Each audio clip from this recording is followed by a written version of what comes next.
Sisters and brothers of America,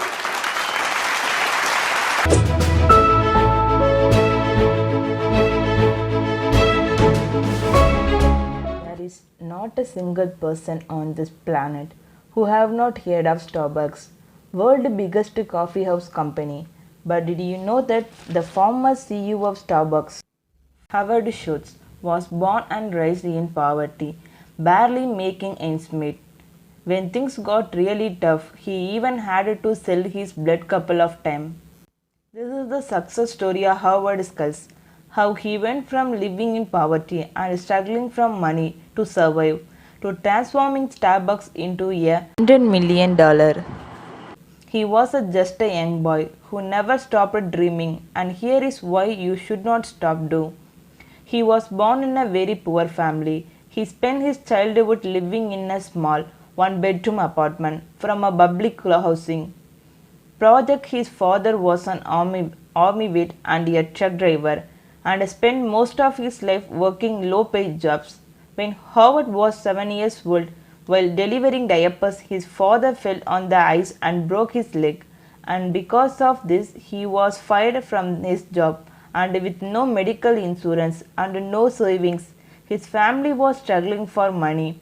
That image of his father laying on the couch feeling hopeless, crushed, and defeated left a permanent mark in his memory.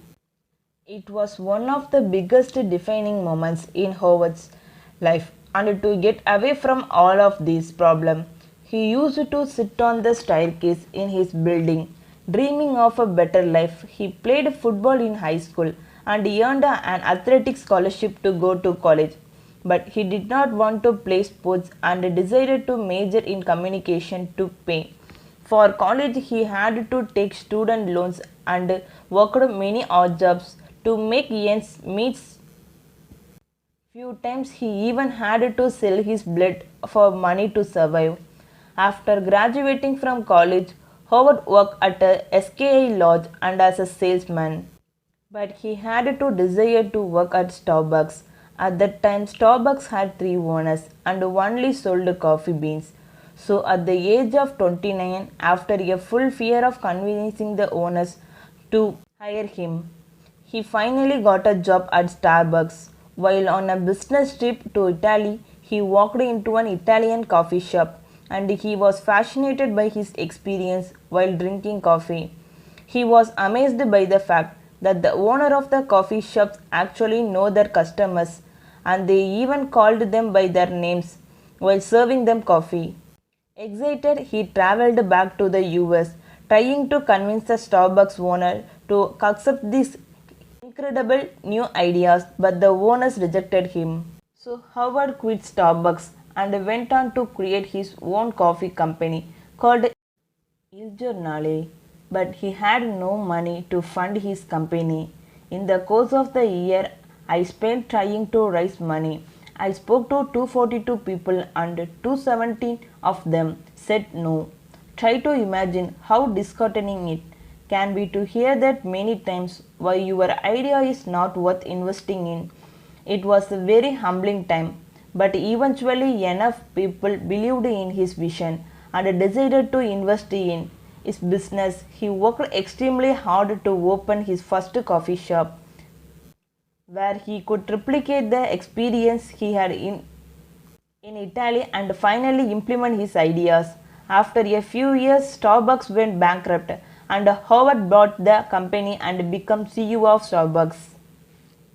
He rebranded his company with the Starbucks name and expanded across the United States.